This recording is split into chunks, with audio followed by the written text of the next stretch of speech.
Entrer dans le département de Diokwe ou en sortir par voie terrestre, l'idée ne devrait plus effrayer les usagers de la route, spécialement les transporteurs et les voyageurs. Le nombre de barrages sur les axes Diokwe-Man, Diokwe-Daloa et Gesabo-Issia a été considérablement réduit. Seuls les barrages Corridor et Tchakointe reconnus comme officiels sont encore visibles. Nous sommes vraiment contents par rapport à la diminution des barrages. Sinon, vraiment, on était fatigués. Nous sommes venus de Guiglo, pratiquement à part assez de barrages. Sinon, peut-être Guizabo seulement. On a vu un seul barrage sur le reste pour le moment. Rien à signaler. L'opération de levée des barrages non autorisés dans le département de Diokwe a été menée le jeudi 30 juin 2011 sous la conduite des forces républicaines de Côte d'Ivoire. L'adjudant Konda, premier responsable militaire de ce département, et ses éléments ont mis à exécution les ordres du commandant du groupement tactique 6 que constituent les régions des 18 montagnes et du Moyen Cavali. Au cours de l'opération menée mano militari, les auteurs de barrages non autorisés ont été ramenés à l'ordre par l'adjudant Konda et mis devant leurs responsabilités. Vous allez enlever les briques, les cailloux qui sont là-bas, le panneau que vous avez partout, on dégage tout, après vous retirez si vous voulez. Je vous remercie. Aujourd'hui, l'on ne devrait plus trouver des barrages anarchiques ou même sauvages, cause de nombreuses tracasseries routières et des agréments causés aux populations, hormis ceux de Diokwe, Daloa et Gagnoa. À partir de maintenant, seulement 33 barrages seront visibles sur toute l'étendue du territoire. Les FRC sont en alerte maximale pour faire respecter cette nouvelle mesure. Mesure qui, pour rappel, a été prise à Grand Bassam lors de la réunion relative à la question des grades dans l'armée ivoirienne et intégrant la restructuration de la Grande Muette.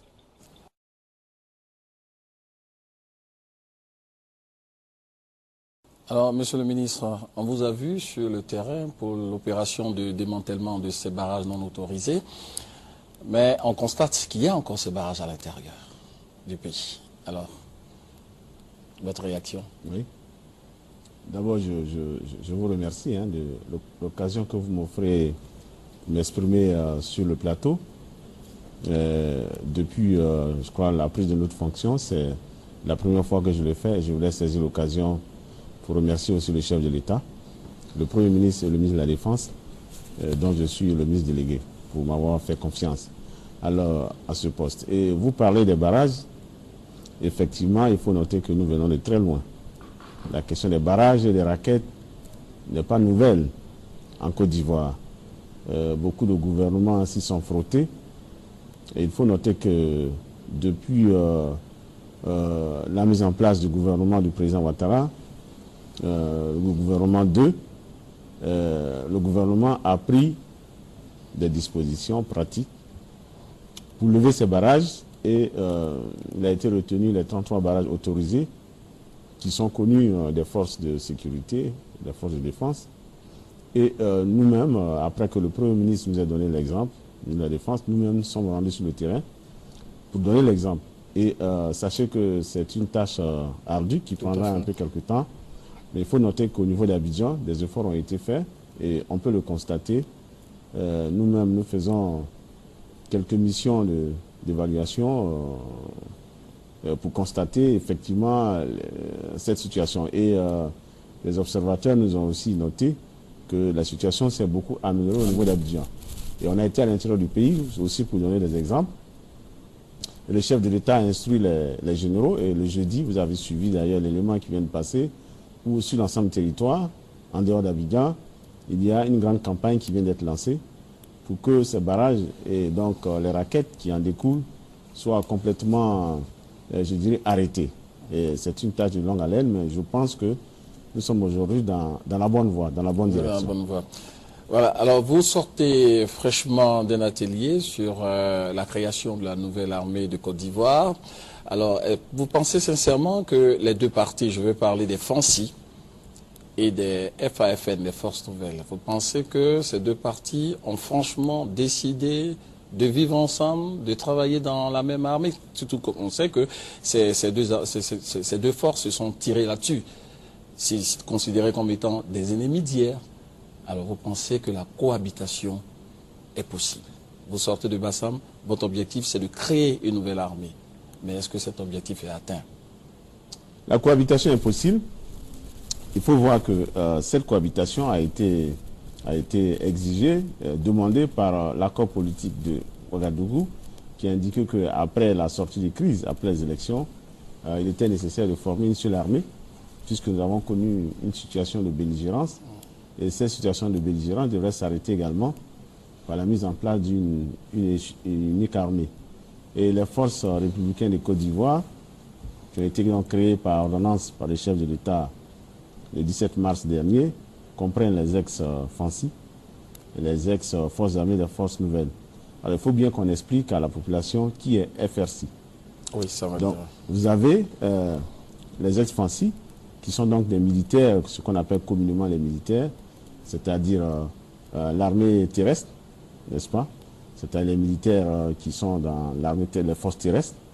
Vous avez ce qu'on appelle l'armée de l'air, c'est-à-dire ceux qui, pour un instrument principal, tout ce qui est aéronef, n'est-ce pas? Tout à fait. Et puis vous avez la marine. Ce sont ces trois éléments qui composent ce qu'on appelle communément les militaires. Et puis vous avez la gendarmerie. Alors il faut qu'on insiste. Les gendarmes sont les FRC. Et dans l'opinion nationale, on limite seulement les FRC aux militaires. Ah ouais, donc c'est clair, les gendarmes sont les FRC. Voilà, c'est tout ça qui compose ce qu'on appelle les ex-FANCI. Et les douaniers? Les douaniers sont FRC? Les douaniers, non. Les douaniers, c'est un corps qui s'est paramilitarisé. C'est un corps du ministère de l'économie des douanes. Il en est de même pour les eaux et forêts, je précise en même temps. Les policiers ne sont pas des FRC. Les policiers sont des agents de sécurité qui ont un autre statut. Mais en plus de ça, ces deux corps, c'est les militaires et les gendarmes. Vous avez les forces armées et les forces nouvelles, donc, qui ont donc combattu en belligérance, qui étaient en belligérance avec les ex-FANCI. Donc c'est tout ce corps-là qui constitue les FRC. Alors il faut préciser que quand on parle de militaires, de gendarmes et donc des autres, vous avez 4 grandes composantes. Vous avez les militaires, les gendarmes, mais aussi le corps médical. Vous savez que dans l'armée, il y a des médecins, des paramédicaux qui constituent un corps, ce qu'on appelle les services de santé. Et puis vous avez les administrateurs. Vous avez par exemple, ça peut surprendre certaines personnes de constater qu'il y a des commissaires dans l'armée. Ces commissaires, en réalité, ce sont des administrateurs. C'est-à-dire que dans l'armée, vous avez donc ceux qui sont sur le terrain militaire de combat. Vous avez les gendarmes, qui sont un corps à la fois militaire et de sécurité publique.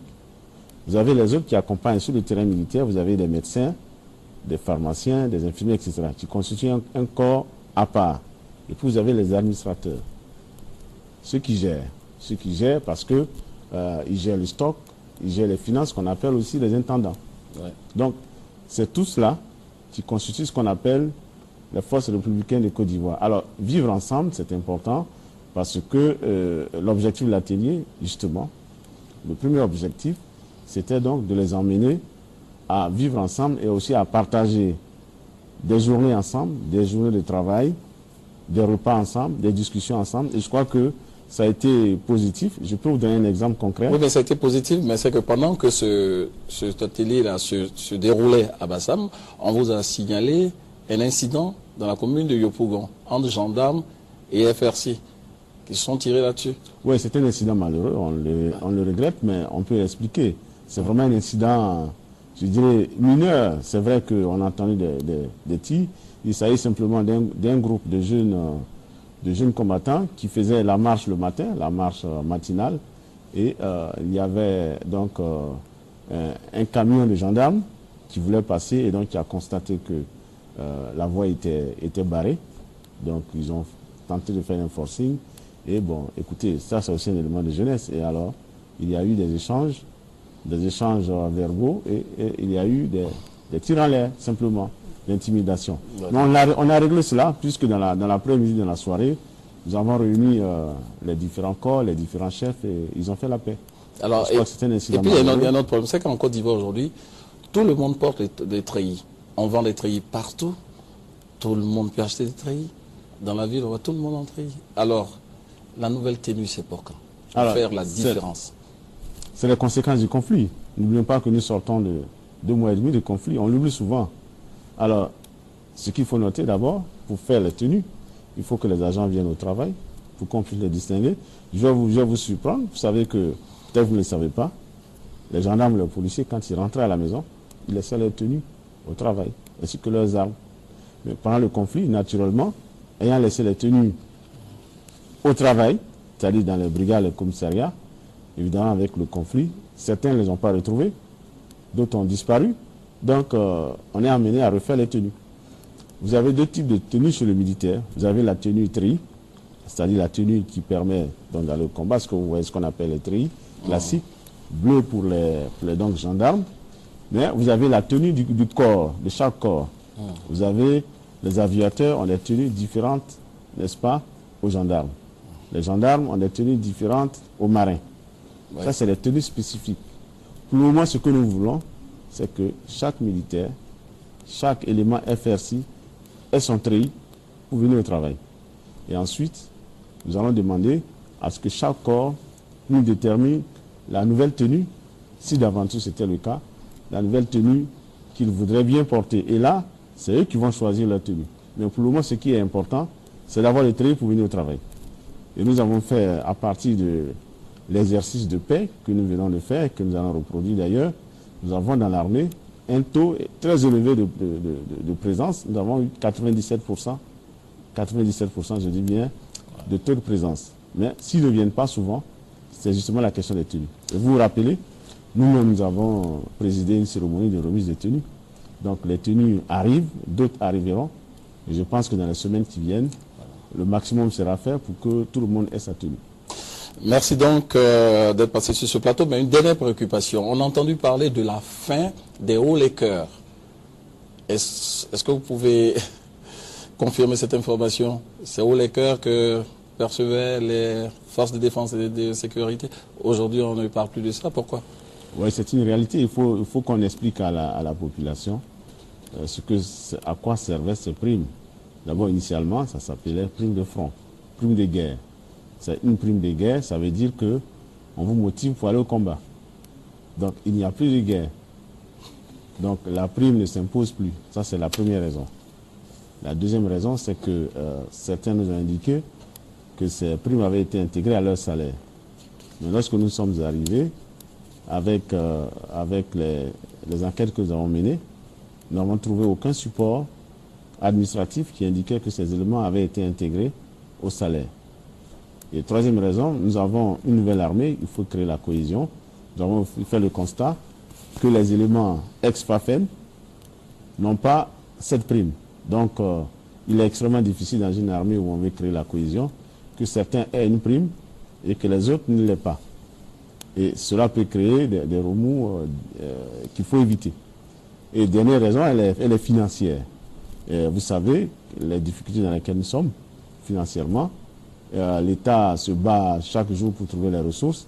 Figurez-vous que chaque mois, ça fait 2,2 milliards, alors que nous avons besoin de ressources. 2 milliards 200 millions de francs CFA chaque mois. Et n'oublions pas que nous sommes aussi sous programme PPTE.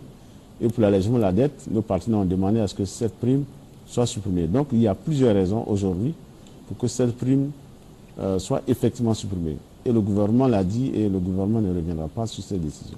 Il est important de le dire. Et n'oublions pas aussi que les présidents et les directeurs généraux des sociétés d'État, au dernier Conseil des ministres, ont fait l'objet aussi d'une harmonisation des salaires et des différents avantages. Donc ça va continuer. Il faut que dans une même armée, il n'y ait pas de salaire à deux vitesses. Tout à fait. Donc plus de haut les cœurs, c'est la nouvelle armée au service de la Côte d'Ivoire. Voilà.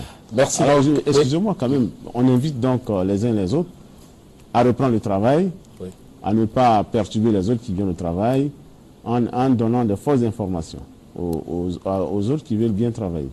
Donc nous insistons bien, il faut que tout le monde garde son calme, la guerre est terminée, tout le monde se met au travail, au service de l'État. Nous avons bien insisté que l'armée est au service de l'État et au service de la population. Au service de la population, c'est très important. Merci d'avoir répondu à notre invitation.